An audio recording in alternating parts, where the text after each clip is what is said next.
Mga darlings. So, ayun. Natawa ako dito sa kasama ko. Parang yung vlogger din. Ito daw, carrots.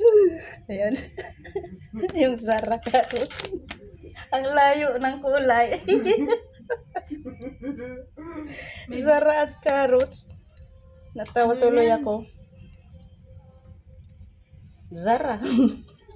Cauliflower. Cauliflower sa English.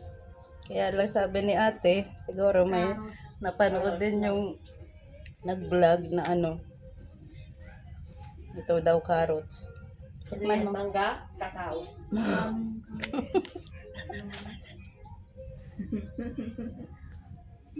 Imbes ako di mag-video.